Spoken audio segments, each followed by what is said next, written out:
আমাদের সমাজে এমন এক নীরব ব্যাধি ছড়িয়ে পড়েছে যা চোখে দেখা যায় না, কিন্তু সম্পর্ককে ধ্বংস করে দেয়, বিশ্বাস ভেঙে দেয়, সম্প্রদায়ের মধ্যে সন্দেহের দেওয়াল তুলেছে।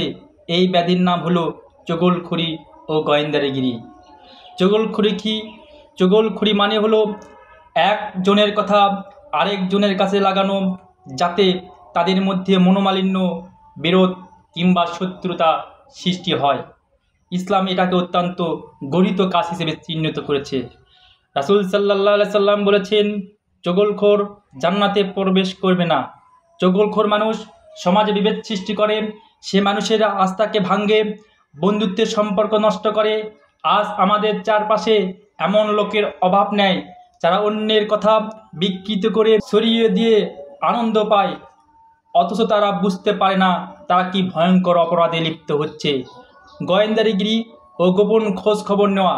গোয়েন্দাগিরি অর্থাৎ অন্যের গোপন দোষ খুঁজে বেড়ানো, গোপনে কার কি করছে তা জেনে ফেলার চেষ্টা করা, এটাও ইসলামে হারাম। আল্লাহ বলেন, হে মুমিনগণ, তোমরা পরস্পর গোপন সন্ধান করো না। কিন্তু আমরা কি করছি, ফেসবুকে কার প্রোফাইল, কার সঙ্গে কে কোথায় গেল, কার সংসারে কি সমস্যা, এসব জানার জন্য অনেকে যেন এক অদৃশ্য গোয়েন্দা বাহিনীতে পরিণত হয়েছে। কেউ চুপি চুপি ছবি তোলে, কেউ স্ক্রিনশট নেয়, কেউ কাউকে ফলো করে মানুষের ব্যক্তি জীবনের গোপন খবর জানার চেষ্টা করে। এমন আচরণ শুধু অনৈতিক নয়, এটি আখিরাত ধ্বংসকারী গুনাহ। এর ফলাফল কি? বন্ধুত্ব নষ্ট হয়, পরিবারে কলহ বাড়ে, মানুষ একে অপরের প্রতি অবিশ্বাস হয়ে পড়ে, সমাজে গীবত, অপবাদ, ঝগড়া বিচ্ছেদ ছড়িয়ে পড়ে। আজ অনেক সম্পর্ক ভেঙে যাচ্ছে শুধুমাত্র কয়েকজন চগলখোর বা গোয়েন্দারি স্বভাবের লোকের কারণে, অথচ তারা নিজেদের এসব কাজকে সচেতনতা, সতর্কতা বা ভালোবাসা বলে চালিয়ে দিতে চায়। সমাধান কি? নিজের জিহ্বাকে সংযত রাখতে হবে। কাউকে কোনো কথা শোনালে যাচাই না করে বিশ্বাস করা যাবে না। মানুষের গোপন দোষ খোঁজার বদলে নিজের দোষ নিয়ে চিন্তা করা উচিত।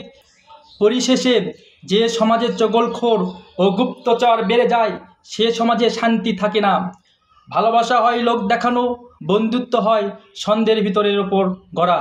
আসুন আমরা এই সামাজিক ব্যাধিগুলো থেকে নিজেকে এবং আমাদের চারপাশের মানুষকে রক্ষা করি।